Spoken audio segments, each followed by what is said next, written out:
My name is Jack Morrison, and I've worked as a mechanic for 15 years. I've worked on everything from old pickup trucks to get spacecraft prototypes. Nothing in my job prepared me for the day I accidentally changed the course of the history. It all began on a Tuesday morning at the Henderson Spaceport in Nevada. Maria, my boss, called me into her office with a strange look on her face. She seemed nervous, which was strange because Maria never got nervous. Jake, we have a special job to do today, she said, pushing a tablet across her desk. A diplomatic ship just arrived. It is a ship in the entire Empire's fleet. Before their next jump, they want maintenance services. I picked up the tablet and looked through the specs. I had never seen a ship like this before.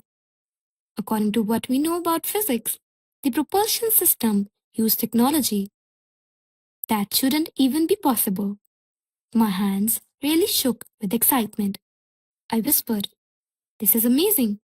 When do I begin?" "Now." And Jake, Maria's voice got serious. "Act like a pro. These people aren't tourists. 70-star systems are under the control of the Andari Empire. They've been watching Earth for a long time, and this is one of the first times we've really talked to them. Don't screw this up." I nodded, picked up my tools, and went to the landing pad. The ship was very pretty. It looked like someone had carved it out of a single piece of dark purple crystal. There was an inner light that pulsed softly, like breathing on the surface. I stood there for a moment, taking it all in, when a part of the hull opened without a sound. Someone walked into the room. She was tall and maybe 7 feet, and her skin changed color from deep blue to violet, depending on how the light hit it. Her pupils were vertical, like a cat's, and her eyes were big and golden. Her robes flowed around her like liquid metal. "Are you the maintenance worker?" Her voice sounded musical, and the harmonics made my chest felt like they were vibrating. "Yes, ma'am. Jake Morrison. I am here to look at your systems and fix anything that needs fixing." I tried to sound like I knew what I was talking about. She looked at me for a long time, her golden eyes not blinking. "Come with me." The inside of the ship was even more beautiful than the outside. The walls looked like they were alive with moving patterns of light, and everything glowed softly.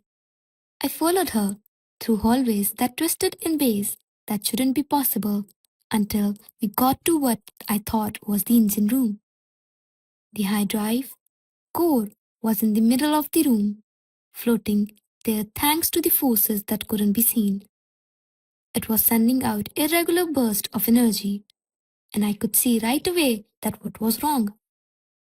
One of the fields that kept things in check was changing. I said, "I see the problem," and put down my tools. "Your containment field generator has a loop that sends feedback, most likely because they jumped through the solar flare area close to Mars. I can fix it, but I need to get to the main power relay first." The alien woman moved her hand, and a panel in the wall slid open, showing a complicated pattern of crystalline circuits. I took out my diagnostic scanner and started working. While I was working, more aliens came into the room. Their skin was all blue-violet and their eyes were all golden, but they wore different kinds of clothes. Some of them wore armor that looked like it had grown instead of being built. Some people wore plain robes. They watched me without saying anything, which was honestly a little creepy. I focused on fixing the problem by following the feedback loop through the system. The technology was cutting edge. But the rules were the same as for any other machine. Find the problem, separate it from the rest of the system, and fix it. After about 2 hours, I had fixed the containment, field generator, and made sure the power flow was steady. Okay, that should do it, I said as I wiped my hands on my coveralls. Your hyperdrive is working at its best again. You shouldn't need another service for at least 50,000 light years. I turned around and almost screamed. There were a lot of aliens in the room now.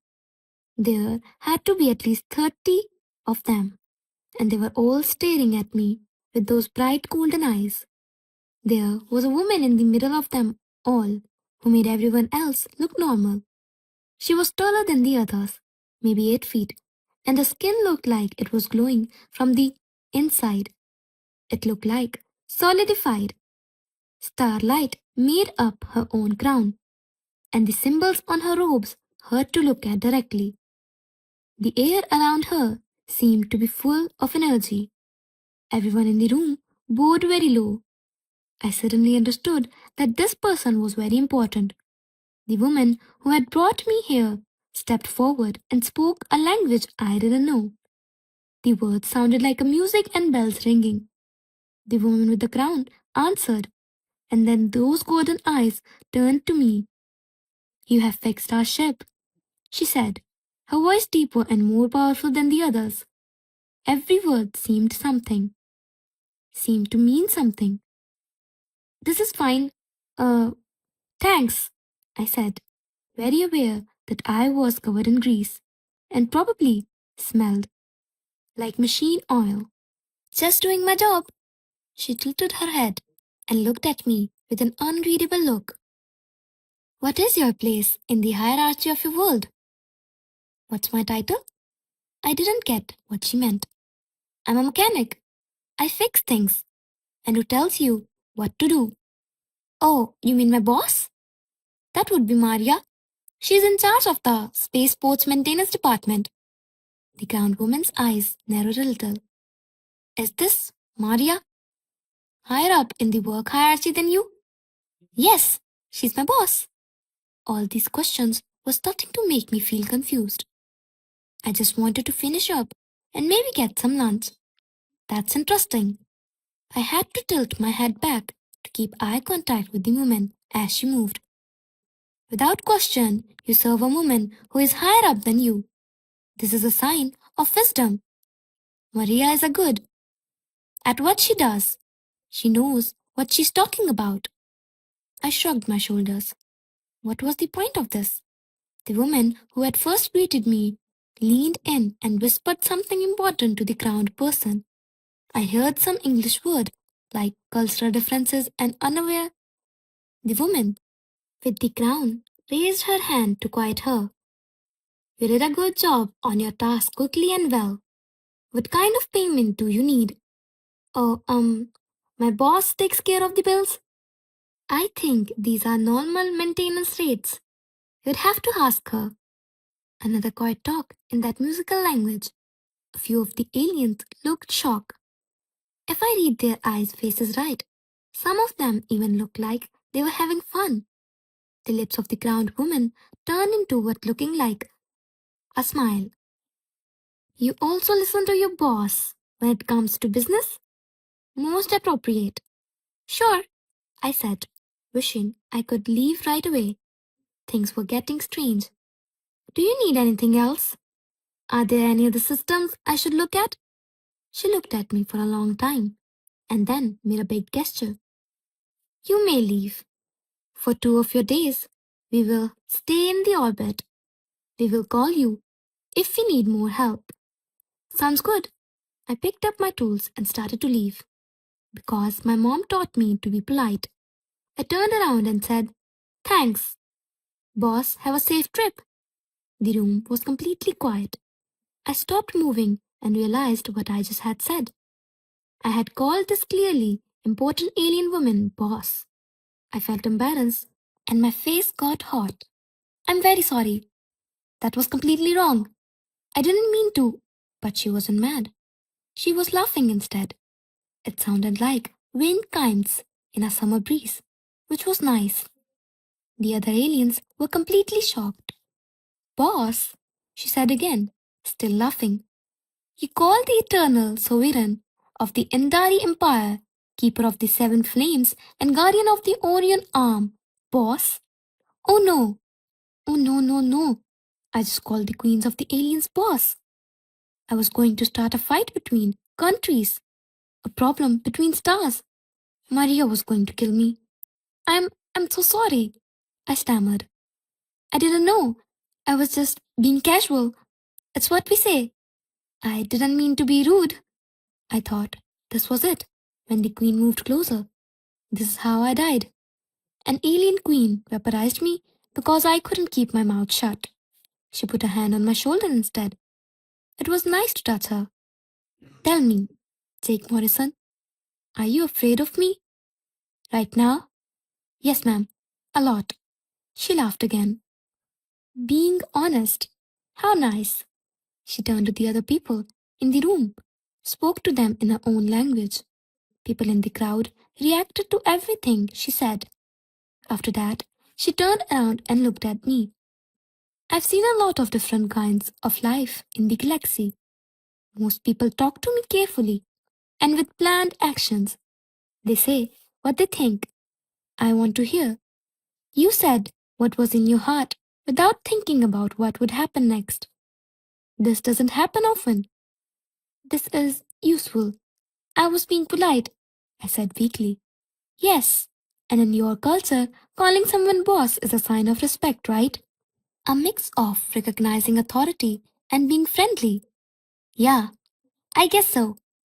Then it is just right. She pulled her hand back and stood up straight. Jake Morrison, mechanic of Earth, I make you the galactic ambassador of your world to the entire empire. I blinked. I'm sorry? What? I'm interested in your unusual way of doing things. Your kind has traits that we have never seen before. Flexibility, confident but not too much. The ability to stay calm even when you're scared. There was a glimmer in her eyes that could have been amusement. You will speak for Earth in the Empire's business. But I'm just a mechanic. I don't know how to be diplomatic. Exactly. That's why you're the best person for this job. She pointed to one of the other aliens. Get ready for the quarters. Ambassador Morrison, you will be with us. Wait, wait, wait. I put my hands up. I can't just go. I work. A flat. A cat. You can't just make me ambassador. The queen turned her head again. I am the eternal king. I can choose anyone I want to. Do you turn down this honor? It was clear from the way she said it that saying no might not be the last idea. But there was also a part of me that was excited, even though I was scared. This was not possible. This was crazy. This was a chance of a lifetime. Can I at least call my boss?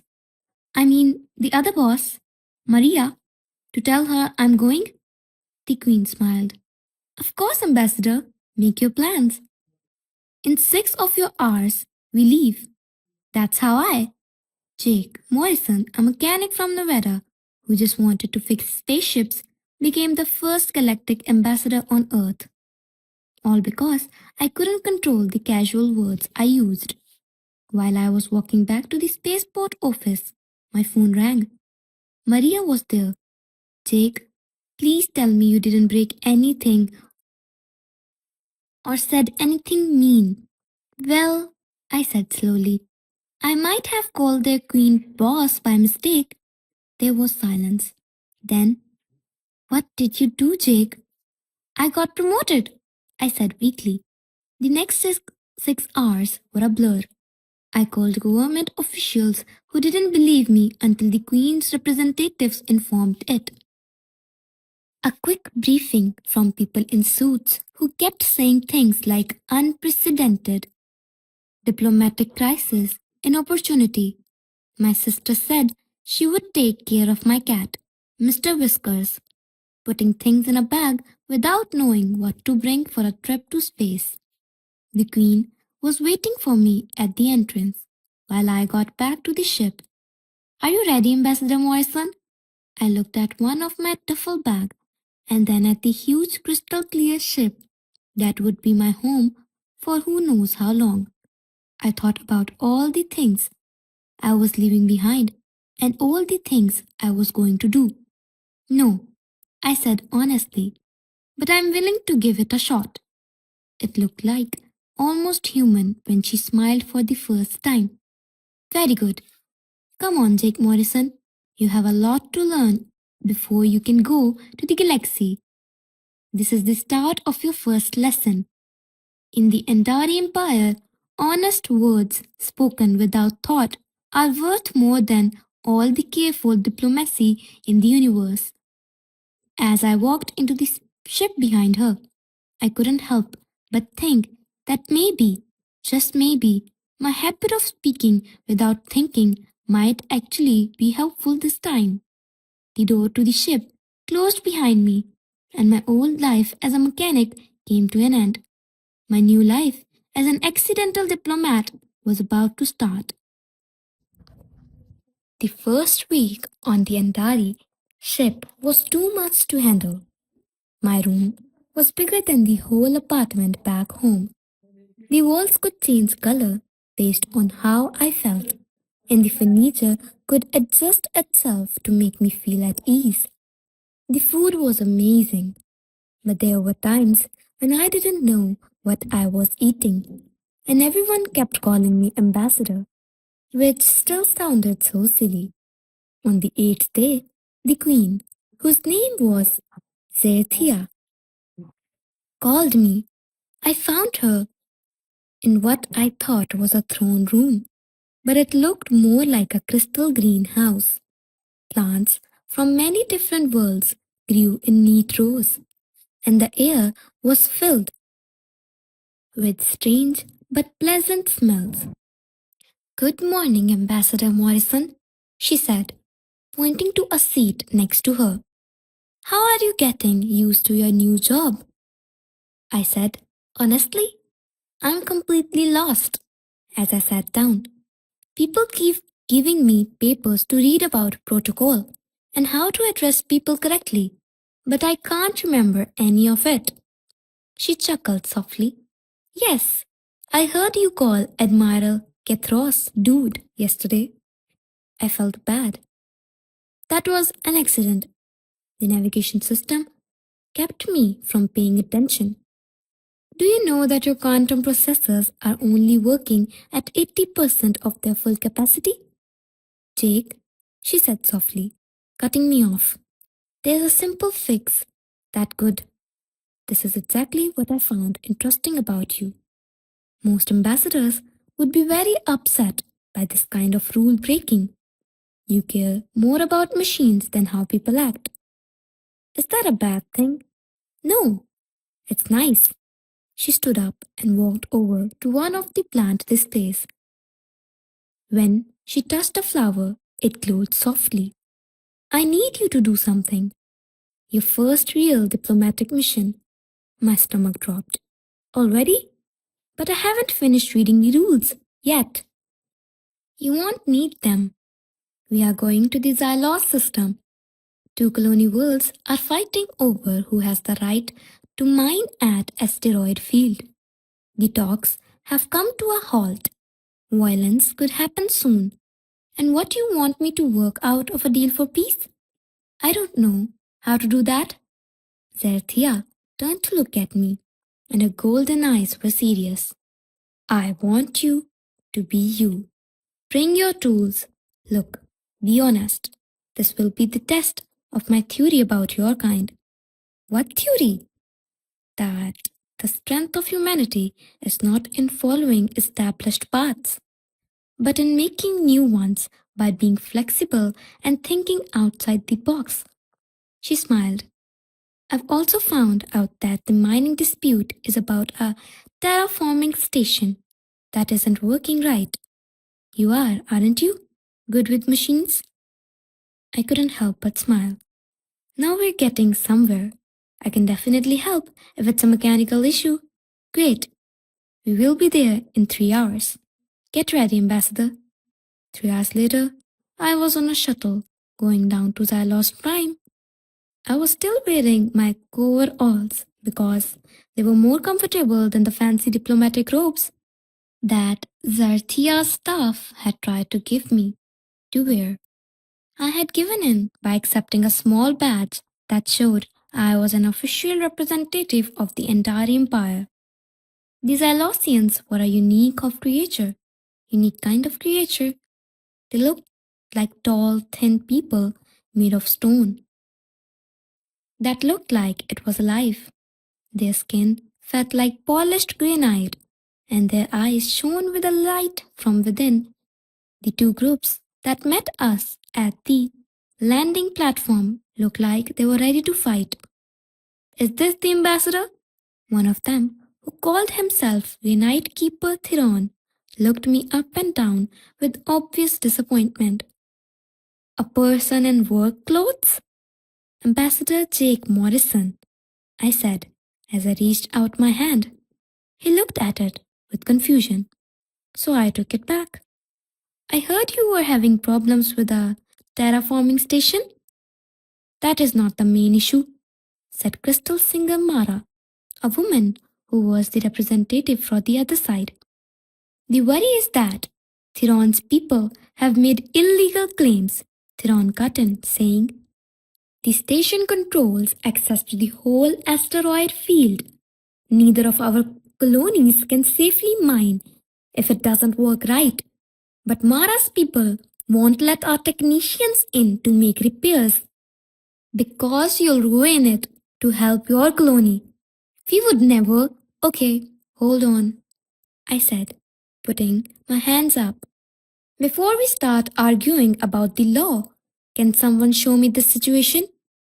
If we can get this work right, maybe the rest of the problem will be easier to fix. They both looked at me. It seems that this wasn't how diplomatic talks usually got started, Mara said slowly. The station is in the geosynchronous orbit. It needs a special shuttle to get there. I have one of those. I pointed to the Endari shuttle that was behind me. Come on, let's go see. The next hour was probably the most unusual negotiation in the history of the galaxy. I had my toolkit, my translator, and both faction leaders with me in the shuttle. I could see the problem right away as we got closer to the station. The station was old, maybe 100 years or more, and it was leaning to one side. I looked at the readouts and said, your gyroscopic stabilizers are broken, and I'm betting that your atmospheric processors are also cycling wrong.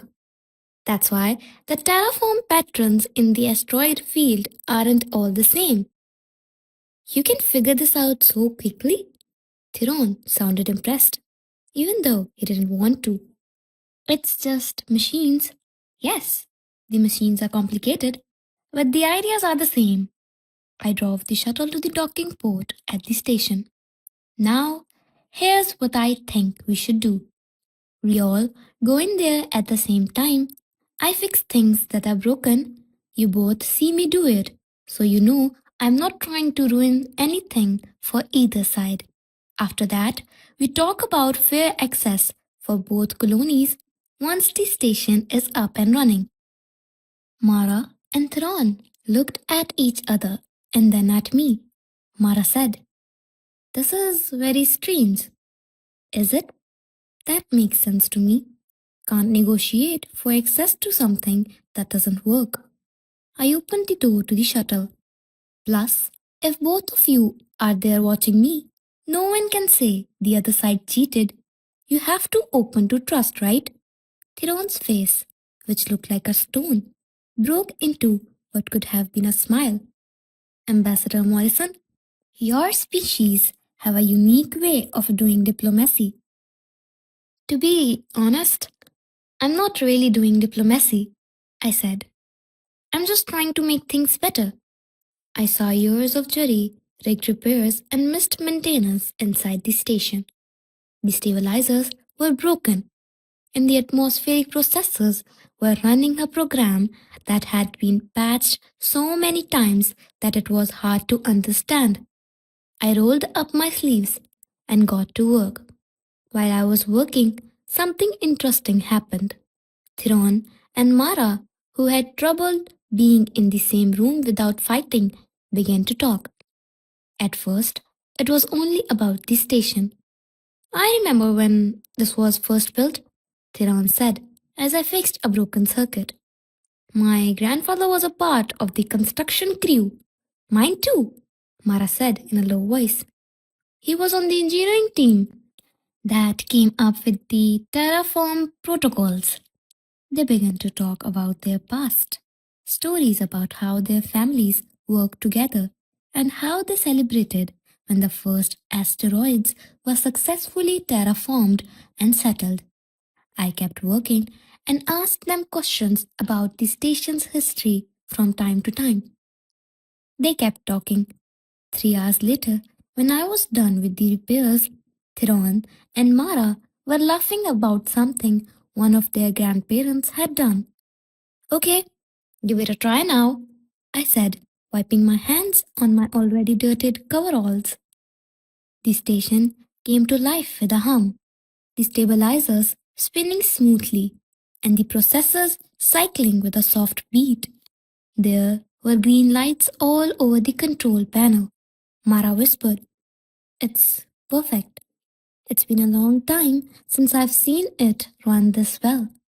Yeah, it just needed some care and maybe a plan for keeping it up to date. I took my tablet and began to type. I'm going to write a guide for basic maintenance. It's not hard. You should check these things once a month and change these parts once a year, and so on. This station will last longer than all of us if you both follow it. Ambassador Morrison, Theron said in a formal tone. You have done something amazing today, not only fixing our station, but also reminding us that we are not enemies. We are two colonies, born from the same dream and kept alive by the same work. Mara nodded. Maybe we have been arguing about how to split something that we should have been taking care of together. That's not for me to say, I said. But I will say this. That station doesn't care where you came from. It just needs peoples who know how to care for it. Do you need a maintenance crew that works together? Both colonies sending workers and supplies? They looked at each other, and I could see that they were starting to understand. A joint operation, Mara said slowly. Equal access is granted by equal responsibility. It would take trust, Theron said. Then we need to earn that trust. Mara reached out her hand to him, like our ancestors did. They held hands, and I felt a wave of relief. I had really done it, kind of, in my own strange way. There was already a crowd waiting when we got back to the surface of the planet. People had heard that the station was working again. Somehow, people knew that the two leaders had come to an agreement. The party that came after was great. People from both colonies of Xylosians got together to eat and listen to music. I was passed around from group to group, and everyone wanted to shake my hand or thank me. At one point, I was sitting with a group of young Xylosians who were very interested in my tools. With a wrench, you fix a whole diplomatic crisis? One of them asked in awe. I fixed the station with a wrench, I said. The people fixed the problem themselves. They just needed a reason to remember that they were on the same side. Later, Zarthia found me sitting by myself, looking up at the stars. She sat next to me and asked, Are you troubled, Ambassador? I admit, I'm worried. I got lucky. This worked because I could fix a mechanical problem. But what about fights that can't be fixed with tools? You don't give yourself enough credit for what you did. She pointed to the party that was still going to around us. Yes, you fixed machines, but more importantly, you made a place where former enemies could remember what they had in common. You gave them a job that they had to work together on. You took politics out of the picture and made it about something real and important. I just did what made sense. That's right. That is your present, Jake Morrison. You don't think like a diplomat. You think like someone who is trying to figure something out. And sometimes that's exactly what you need. She stood up and held out her hand to me. Come, you need to take a break. We have another assignment due tomorrow. Already? What is it? She smiled in a way that made her look mysterious. A trade deal with the Boraxian Commerce Guild? It's been stuck for months. I don't know anything about trade talks. I know. That's why you will do well. She turned around and said, Ambassador, you might want to wear something other than coveralls this time. As she walked back to the ship, the Boraxians are very formal. How formal? Depending on the stage of the negotiation. They wear 17 different ceremonial robes. I groaned. This was going to be fun. But as I followed Zarthia back to ship and saw the Zalosians celebrate their new partnership, I felt something I hadn't expected. Pride. I guess I wasn't typical ambassador. I might never learn all the rules and protocols. But maybe that was fine. Maybe the point was to be different. After all, I had used a wrench and some honest talk to fix a problem that had been going on for 100 years. What else could a coveralls wearing ambassador do by accident? I was about to find out.